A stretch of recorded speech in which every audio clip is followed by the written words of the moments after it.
Everyone. देखिए आज हमारा वीडियो सेकंड है गुडविल चैप्टर का। वीडियो फर्स्ट में हमने meaning of goodwill, feature of goodwill and types of goodwill में परचेज गुडविल तक देख लिया था। आज हमारा जो टॉपिक है वो टॉपिक हमारा है सेल्फ जनरेटेड गुडविल, जिसको हम इनहर्ट गुडविल भी कहते हैं। तो देखिए सेल्फ जनरेटेड गुडविल क्या होती है कि ऐसी गुडविल जो हम परचेज नहीं करते हैं बल्कि ओनर अपने एफर्ट से अपनी फर्म की गुडविल खुद मार्केट में क्रिएट करता है या अर्न करता है, उसको हम क्या कहते हैं, सेल्फ जनरेटेड गुडविल। देखिए सेल्फ जनरेटेड गुडविल ऐसा नहीं है कि एक दो दिन में या एक दो महीने में बन जाती है। गुडविल बनाने के लिए ओनर्स को एक काफ़ी लंबा टाइम लग जाता है। जैसे मान लीजिए कि मार्केट में एक न्यू फर्म एस्टेब्लाइज होती है, फर्म ए। यदि वो फर्म अपना मार्केट में गुडविल बनाना चाहती है तो उसे कस्टमर्स के ऊपर विश्वास जमाना होगा। विश्वास जमाने से मतलब है कि कस्टमर्स को रीजनेबल प्राइस पे बेटर क्वालिटी का प्रोडक्ट प्रोवाइड करवाना होगा, और उस प्रोडक्ट में यदि आफ्टर सेलिंग कोई सर्विस प्रोवाइड करवाई जाती है तो वो सर्विस प्रोवाइड करवाए, बेटर सर्विस प्रोवाइड करवाए। साथ में शॉपकीपर का कस्टमर्स के साथ में एक अच्छा भी है वो, और साथ में जो प्रोडक्ट वह रखता है वो प्रोडक्ट भी एक अच्छा प्रोडक्ट होना चाहिए। ठीक है, तो यदि ये सभी चीज़ें एक शॉपकीपर मार्केट में करता है तो धीरे धीरे मार्केट में उसके फर्म की एक रेपुटेशन क्रिएट हो जाती है, गुडविल बन जाती है, और उसी गुडविल के बिहाफ पे वो एक फ्यूचर में एक्स्ट्रा यानी कि हायर प्रॉफिट अर्न करता है विदाउट एक्स्ट्रा एफर्ट्स के। ठीक है, तो सेल्फ जनरेटेड गुडविल वो गुडविल होती है जो हम परचेज नहीं करते हैं बल्कि ओनर अपने एफर्ट से खुद अर्न करता है, उस गुडविल को बनाता है। तो देखिए सेल्फ जनरेटेड गुडविल या inherent goodwill. Self generated goodwill is that goodwill which is not purchase, जो परचेज नहीं की जाती है फॉर ए कंसिडरेशन, एक कंसिडरेशन पे करके गुडविल परचेज नहीं की जाती है, बल्कि बट इट इज़ अर्न, ये अर्न की जाती है, मार्केट में बनाई जाती है by the efforts of the owners. Owner अपने एफर्ट से इसको मार्केट में बनाता है, अर्न करता है। ठीक है, तो ये हमारा मीनिंग हो गया सेल्फ जनरेटेड गुडविल का। इसके बाद में हम टॉपिक देखते हैं फीचर देखेंगे। Feature of self generated goodwill, it is generated internally over a long period of time. जैसे मैंने अभी आपको बताया था कि गुडविल ऐसा नहीं है कि हमने एक दो दिन में या एक दो महीने में हम गुडविल बना लेते हैं। गुडविल बनाने के अंदर एक काफ़ी लंबा टाइम लगता है। लोगों की जो हमारे कस्टमर्स हैं मार्केट में, उन कस्टमर्स के ऊपर एक विश्वास जमाना होता है, तब जाके हमारी फर्म की मार्केट में गुडविल क्रिएट होती है। तो इसका फर्स्ट फीचर है कि हमारी जो गुडविल जनरेट करने में, फर्म की गुडविल जनरेट करने में एक काफ़ी लंबा टाइम लग जाता है। As per accounting standard 26 it is not recorded in the books of accounts. जो हमारी सेल्फ जनरेटेड गुडविल है हम इसको अकाउंटिंग बुक्स में रिकॉर्ड नहीं करते हैं, because consideration in money has not been paid for it. क्योंकि ये गुडविल जो सेल्फ जनरेटेड गुडविल है ये ओनर्स अपने एफर्ट से खुद मार्केट में इसको अर्न करता है, इसके लिए अलग से कोई अमाउंट एज ए कंसिडरेशन पे नहीं करता है। जब इसकी कोई एज ए कंसिडरेशन अमाउंट पे नहीं की जाती है गुडविल की, तो इसलिए इसको हम अकाउंटिंग बुक्स में रिकॉर्ड भी नहीं करेंगे। जबकि परचेज गुडविल में क्या होता है कि हम गुडविल के लिए एक extra amount as a consideration के रूप में पे करते हैं, इसलिए परचेज गुडविल को हमेशा अकाउंटिंग बुक्स में रिकॉर्ड किया जाता है।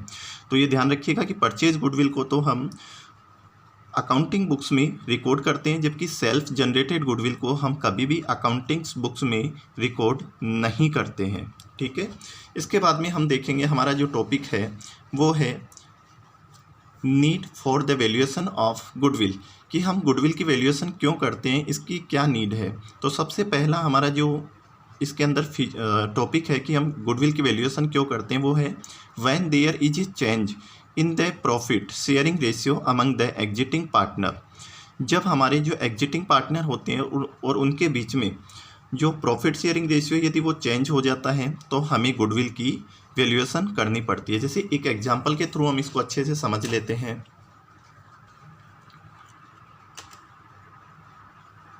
एक एग्जांपल के थ्रू हम इस टॉपिक को अच्छे से क्लियर कर लेते हैं।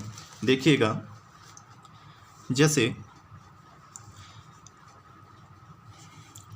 एक फर्म के अंदर पार्टनर है ए एंड सेकंड पार्टनर है बी। एक फर्म के अंदर दो पार्टनर हैं, partner A and partner B. दोनों पार्टनर क्या करते हैं, इनका जो प्रॉफिट शेयरिंग रेशियो है, इनका जो PSR था और प्रॉफिट शेयरिंग रेशियो वो था 2:1। लेकिन दोनों पार्टनर चाहते हैं कि इनका फ्यूचर में जो प्रॉफिट शेयरिंग रेशियो हो, ये ओल्ड प्रॉफिट शेयरिंग रेशियो हो गया, लेकिन फ्यूचर में दोनों पार्टनर्स के बीच में ये डिसाइड हो जाता है कि इनका जो न्यू प्रॉफिट शेयरिंग रेशियो होगा, न्यू प्रॉफिट शेयरिंग रेशियो वो इक्वली होगा, यानी 1:1। तो मान लीजिए कि पहले इनका जो प्रॉफिट होता था, फर्म का जो पहले प्रॉफिट था आफ्टर ऑल एक्सपेंसेज, सारे एक्सपेंसेज लेस करने के बाद में हमारा जो प्रॉफिट आता है, मान लीजिए वो प्रॉफिट था ₹90,000। तो पहले ये प्रॉफिट हम कौन से रेशियो में डिस्ट्रीब्यूट करते थे, 2:1 में। तो जब पहले हम इसकी ओल्ड रेशियो में बात करते हैं तो ए को टोटल प्रॉफिट में से जो शेयर मिलता था, तो ए का शेयर होता था, ए का रेशियो कितना है 2 और 1 3, तो 2/3। तो यहाँ पे हमारा इसका यदि आप क्रॉस करके निकालोगे तो आ गया ₹60,000, ये प्रॉफिट होता था ए का। ऐसे ही जब हम बी का प्रॉफिट कैलकुलेट करते थे तो बी का प्रॉफिट शेयरिंग रेशियो हमारा कितना था 1/3, तो यानी कि 1/3 तो 30,000। तो बी का शेयर कितना था प्रॉफिट में, ₹30,000।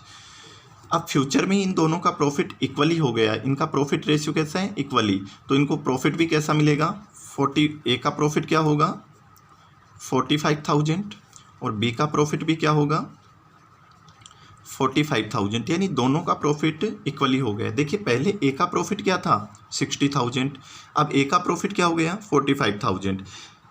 It means profit sharing ratio में चेंज होने के कारण ए के प्रॉफिट में भी कमी आई है, ए का प्रॉफिट रिड्यूस हुआ है, जबकि बी का प्रॉफिट पहले 30,000 था जो कि अब इंक्रीज होके 45,000 हो गया।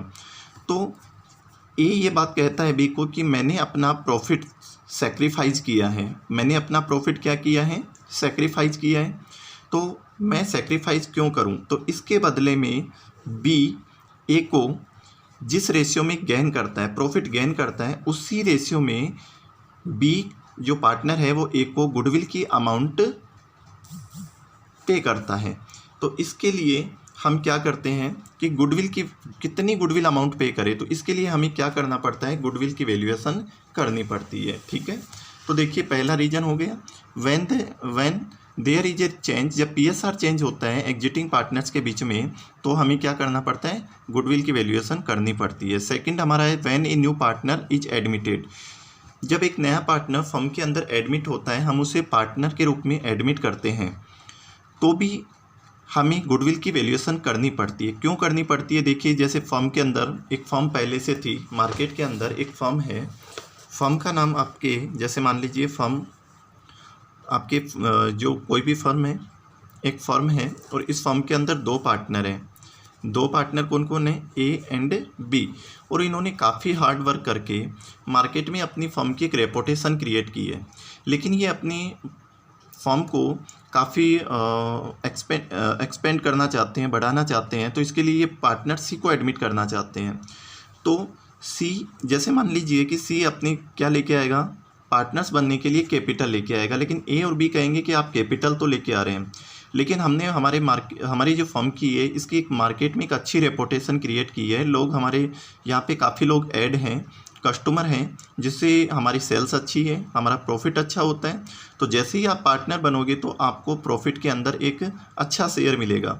तो इसके लिए आपको गुडविल की अमाउंट भी कैपिटल के साथ में गुडविल की अमाउंट भी लेके आनी पड़ेगी, यानी कैपिटल तो आप लेके ही आओगे, साथ में आप क्या लेके आओगे, गुडविल। यानी कि मैं डायरेक्टली आपको ये कह दूं कि गुडविल का रिलेशन प्रॉफिट से होता है, गुडविल का रिलेशन प्रॉफिट से होता है। जिस फर्म में जितना ज़्यादा प्रॉफिट होगा उस फर्म की गुडविल उतनी ही अच्छी होगी। ठीक है, तो एक पार्टनर जब फर्म के अंदर एडमिट होता है तो वो कैपिटल लेके आता है और कैपिटल के साथ में फर्म के प्रॉफिट में शेयर करने के लिए गुडविल की अमाउंट भी लेके आता है। ठीक है, तो जब पार्टनर एडमिट होगा तो उसके सामने प्रॉब्लम ये आती है कि वो गुडविल की कितनी अमाउंट लेके आए, तो इसके लिए भी हमें क्या करना पड़ता है, फर्म की गुडविल की वैल्यूएशन करनी पड़ती है। ठीक है, नेक्स्ट हमारा टॉपिक है when a new partners retire, जब एक पार्टनर रिटायर होता है तो हमें उसकी गुडविल का जो शेयर होता है वो उसे पे करना होता है, इसलिए हमें गुडविल की वैल्यूएशन करनी पड़ती है कि एक रिटायर पार्टनर को या डाइट पार्टनर को हमें कितनी गुडविल की अमाउंट पे करनी है। जब हम अपनी फर्म को सोल्ड करते हैं तो हमने मार्केट में अपनी फर्म की एक अच्छी रेपुटेशन बनाई है, गुडविल बनाई है, तो जब हम मार्केट में इसको सोल्ड करेंगे तो हम चाहेंगे कि हमें हमारी रेपुटेशन गुडविल का पैसा भी मिले, तो हमारी गुडविल की वैल्यूएशन हमें करना नेसेसरी होगी, तभी हम उससे गुडविल की amount as a purchase consideration के जो हमने सेल कर रहे हैं उसकी अमाउंट हम गुडविल की परचेजर से ले पाएंगे।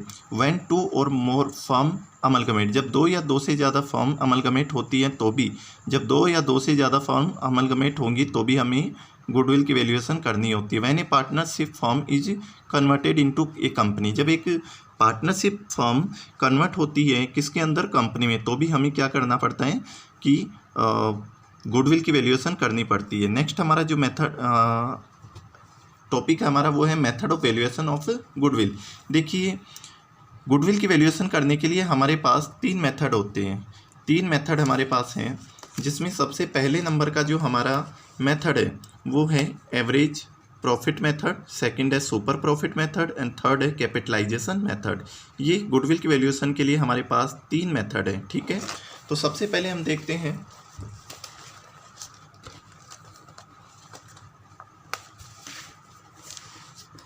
हमारा फर्स्ट मेथड है एवरेज प्रॉफिट मेथड। देखिए एवरेज प्रॉफिट मेथड के अंदर भी हमारे पास दो मेथड होते हैं, जिनमें एक सिंपल एवरेज प्रॉफिट मेथड होता है और एक weighted average method, weighted average profit method होता है। सबसे पहली बात ये आती है कि कौन से मेथड को हम कब यूज़ करते हैं। देखिए यदि हमारा प्रॉफिट कंटिन्यू इंक्रीज या डिक्रीज नहीं होकर फ्लैक्चुएट होता है, जैसे मान लीजिए हमारा प्रॉफिट फर्स्ट ईयर में हमारा प्रॉफिट 1 लाख रुपीज़ था, सेकेंड ईयर में हमारा प्रॉफिट 1,40,000 हो जाता है, लेकिन थर्ड ईयर हमारा प्रॉफिट 1,20,000 हो जाता है। तो देखिए क्या हुआ, फर्स्ट ईयर में प्रॉफिट 1 लाख था, सेकेंड ईयर में हमारा प्रॉफिट 1,40,000 हो गया, इट मीन्स इंक्रीज हो गया, लेकिन थर्ड ईयर में वो प्रॉफिट वापस रिड्यूस होकर 1,20,000 हो गया। तो हमारा प्रॉफिट फ्लक्चुएट होता है, कभी कम हो जाता है कभी ज़्यादा। तो उस केस में हम सिंपल एवरेज प्रॉफिट मेथड को यूज़ करते हैं, जबकि वेटेड एवरेज मेथड जो प्रॉफिट मेथड है वो तभी यूज़ किया जाता है जब हमारा प्रॉफिट या तो कंटिन्यू इंक्रीज हो या कंटिन्यू डिक्रीज हो। कंटिन्यू इंक्रीज से मतलब है जैसे हमारा प्रॉफिट फर्स्ट ईयर में 1 लाख था, सेकेंड ईयर में 1,10,000 हो जाता है, थर्ड ईयर में 1,40,000 हो जाता है, नेक्स्ट ईयर 1,50,000 हो जाता है। या तो हमारा प्रॉफिट, कहने का मतलब है हमारा प्रॉफिट कंटिन्यू इंक्रीज सीक्वेंस में हो या कंटिन्यू डिक्रीज सीक्वेंस में हो। जैसे हमारा फर्स्ट ईयर प्रॉफिट 2 लाख था, सेकेंड ईयर 1,90,000 हो गया, थर्ड ईयर हमारा प्रॉफिट 1,80,000 हो गया और उससे नेक्स्ट ईयर हमारा प्रॉफिट 1,50,000 हो गया। तो हमारा प्रॉफिट क्या है, कंटिन्यू डिक्रीज होता चला जा रहा है। तो उस कंडीशन में हम weighted average profit method use करते हैं। दोबारा सुन लीजिए, जब हमारा प्रॉफिट फ्लक्चुएट होता रहता है कभी कम कभी ज़्यादा, तो हम simple average profit method use करते हैं। जबकि हमारा प्रॉफिट या तो कंटिन्यू इंक्रीज हो या कंटिन्यू डिक्रीज हो, उस कंडीशन में हम weighted average profit method use करते हैं, ठीक है। तो देखिए गुडविल की वैल्यूएशन के लिए हमें 3 स्टेप क्रॉस करनी होती हैं। फर्स्ट स्टेप जिसमें एडजस्टेड प्रॉफिट, कुछ हमें जो प्रॉफिट गिवन होते हैं पास्ट ईयर्स के उनमें कुछ एडजस्टमेंट करने होते हैं। उन एडजस्टमेंट करने के बाद में जितने ईयर के प्रॉफिट होंगे हम सभी उन टोटल प्रॉफिट को ऐड करके नंबर ऑफ़ ईयर से डिवाइड कर देंगे, तो हमारे पास क्या आ जाएगा, एवरेज प्रॉफिट आ जाएगा। थर्ड स्टेप जो हमारी है एक्चुअल एवरेज प्रॉफिट या फ्यूचर मेंटेनेबल प्रॉफिट, ये थर्ड स्टेप हम चाहें तो यूज़ कर सकते हैं, अदरवाइज इसको भी हम स्टेप फर्स्ट में ही कंप्लीट कर सकते हैं। जैसे अभी तक कोई एक ऐसा एक्सपेंसेस था जो जैसे हम किसी बिज़नेस को परचेज़ करना चाहते हैं और ओल्ड बिज़नेस जो था वहाँ पे कभी भी गुड्स का इंश्योरेंस नहीं करवाया गया, लेकिन हम चाहते हैं कि फ्यूचर में गुड्स का इंश्योरेंस हो। तो क्या होगा कि हमारा एक नया एक्सपेंसेज इंक्योर्ड हो गया, नया एक्सपेंसेज हो गया, तो हम क्या करेंगे कि एवरेज प्रॉफिट फाइंड करके उसमें से जो एनुअल हमारी इंश्योरेंस प्रीमियम अमाउंट होगी वो लेस कर सकते हैं। या फिर यहाँ पे जितनी ईयर्स का गिवन होगा तो हम सब ईयर में, जैसे मान लीजिए 4 ईयर है, 14, 15, 16, 17, और हमारे इंश्योरेंस प्रीमियम फ्यूचर में होगा 10,000, तो हम इन 4 ईयर में पर ईयर में हम 10,000 रुपीज़ लेस करके यानी एडजस्टमेंट कर सकते हैं, लेस कर देंगे। या फिर ये हो सकता है कि यहाँ लेस नहीं करके हम एवरेज प्रॉफिट निकाल लें और एवरेज प्रॉफिट निकाल के उसमें से माइनस कर देंगे। तो यहाँ आपको कोई ज़्यादा दिक्कत वाली बात नहीं है, हम इसको प्रैक्टिकल में अच्छे से क्लियर हो जाएगा। तो हमारी ये 3 स्टेप्स होती हैं जिनको हम चाहें तो 2 स्टेप्स में भी कंप्लीट कर सकते हैं। पहली स्टेप है जो सबसे इम्पोर्टेंट है, एडजस्टेड प्रॉफिट फाइंड करना। सेकंड है average profit. Average profit total profit यानी जितने ईयर के होंगे उनको टोटल करेंगे और उसमें नंबर ऑफ ईयर से डिवाइड करके हम एवरेज प्रॉफिट फाइंड कर लेंगे। ठीक है, देखिए गुडविल फाइंड करने के लिए हमारा एवरेज प्रॉफिट मेथड जो हमने देखा था, एवरेज प्रॉफिट मेथड में हमारा गुडविल का जो फॉर्मूला होगा वो क्या होगा, goodwill is equal average profit into number of years purchase. ठीक है, अब सबसे पहले हम देखते हैं कि एडजस्टेड प्रॉफिट क्या होता है। देखिए हमें कुछ ईयर्स के प्रॉफिट गिवन होंगे जिनको हम ले लेंगे। सबसे पहले हम एबनॉर्मल लॉसेस को, जो भी हमारे एबनॉर्मल लॉस होंगे उनको हम ऐड करते हैं। एबनॉर्मल लॉस वो होते हैं जो कि हमारे ऑपरेशनल लॉस नहीं होते हैं, जैसे लॉस बाय फायर, जो कि बिजनेस में हमेशा ऐसा नहीं है कि हमेशा फायर लगती है या चोरी होती है तो ये लॉस हमारे कंटिन्यू होगा, नहीं। तो ये हमारा जो लॉस है ये एबनॉर्मल लॉस है, ये ऑपरेशनल लॉस नहीं है, लेकिन हम इसको P&L में शो करते हैं जिससे हमारा नेट प्रॉफिट रिड्यूस हो जाता है। तो हम नॉर्मल प्रॉफिट फाइंड करने के लिए एबनॉर्मल लॉसेस को क्या कर देंगे, वापस से ऐड कर देते हैं। तो जो भी हमारा फर्स्ट एडजस्टमेंट होता है, यदि क्वेश्चंस में एबनॉर्मल लॉसेज गिवन है तो हम उसको प्रॉफिट में ऐड कर देंगे। ठीक है, उसको हम प्रॉफिट में ऐड कर देंगे। नेक्स्ट हमारा है, यदि हमने ओपनिंग स्टॉक का ओवर वैल्यूएशन किया है तो ओपनिंग स्टॉक को ओवर वैल्यूड करने से हमारा जो प्रॉफिट है वो रिड्यूस हो जाता है। तो हमें वापस से उसको नॉर्मल प्रॉफिट में कन्वर्ट करने के लिए जितने से हमने ओपनिंग स्टॉक को ओवर वैल्यूड किया है उसे ऐड करना पड़ेगा। ठीक है, सेकंड हमारा है under valuation of closing stock. यदि हम क्लोजिंग स्टॉक को, ये क्लोजिंग है, क्लोजिंग स्टॉक को यदि हम अंडर वैल्यूड कर लेते हैं तो क्लोजिंग स्टॉक को अंडर वैल्यूड करने से भी हमारा प्रॉफिट रिड्यूस होता है। तो हमें नॉर्मल प्रॉफिट में कन्वर्ट करने के लिए जितने से हमने क्लोजिंग स्टॉक को अंडर वैल्यूड किया है उसमें ऐड कर देंगे। ठीक है, उसके बाद में यदि हमने कैपिटल एक्सपेंडिचर को यदि रिवेन्यू एक्सपेंडिचर की तरह ट्रीट किया है तो ये गलत है, क्योंकि हम कैपिटल एक्सपेंडिचर को P&L के अगेंस्ट चार्ज नहीं कर सकते। तो हमने गलती से यदि कैपिटल एक्सपेंडिचर को रिवेन्यू एक्सपेंसेस की तरह ट्रीट किया है तो उस अमाउंट को हमें ऐड करना होगा।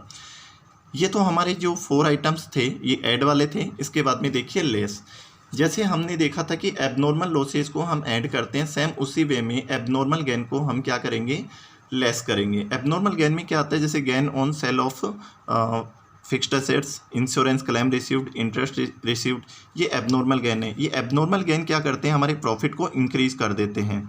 तो हमें यदि नॉर्मल प्रॉफिट फाइंड करना है तो हम एबनॉर्मल गेन को क्या कर देंगे, लेस कर देंगे। Over valuation of closing stock, यदि हम क्लोजिंग स्टॉक को ओवर वैल्यूड करते हैं तो इससे हमारा प्रॉफिट इंक्रीज हो जाता है और जिससे हमारा प्रॉफिट इंक्रीज हो जाएगा तो हमें एक्चुअल में नॉर्मल प्रॉफिट पे वापस जाने के लिए जितने से हमने क्लोजिंग स्टॉक को ओवर वैल्यूड किया है उतनी अमाउंट से हम क्या कर देंगे, वापस लेस कर देंगे। Under valuation of opening stock, यदि हम ओपनिंग स्टॉक को भी अंडर वैल्यूड करते हैं तो इससे भी हमारा प्रॉफिट क्या होता है, इंक्रीज हो जाता है। और प्रॉफिट इंक्रीज होगा तो हमें नॉर्मल प्रॉफिट पे वापस जाने के लिए उसी जितनी अमाउंट से हमने ओपनिंग स्टॉक को अंडर वैल्यूड किया है उसे लेस करना पड़ेगा। और यदि हमने रिवेन्यू एक्सपेंसेस को यदि हमने कैपिटल एक्सपेंडिचर की तरह ट्रीट किया है तो ये गलत किया है। इसके लिए हमें क्या करना होगा, वापस से रिवेन्यू एक्सपेंडिचर था लेकिन हमने उसको क्या मान लिया, कैपिटल एक्सपेंडिचर, जो कि गलत है। रिवेन्यू एक्सपेंडिचर P&L के अगेंस्ट चार्ज किया जाता है, जो कि हमने कैपिटल एक्सपेंडिचर मान के नहीं किया, तो नहीं किया, इससे हमारा प्रॉफिट इंक्रीज हो गया क्योंकि P&L में उसको एक्सपेंसेस को शो नहीं किया तो हमारा प्रॉफिट वैसे की वैसे रह गया, कम हुआ ही नहीं। तो हम इस कैपिटल रिवेन्यू एक्सपेंडिचर की तरह उसको वापस से चार्ज करेंगे। फिर हमारा है any other future expected expenses, ऐसे एक्सपेंसेस जो अभी तक नहीं हो रहे थे लेकिन फ्यूचर में होने वाले हैं, जैसे कि मैनेजमेंट कॉस्ट हो गई, इंश्योरेंस प्रीमियम हो गई, तो इनको भी हम क्या कर देंगे, लेस कर देंगे।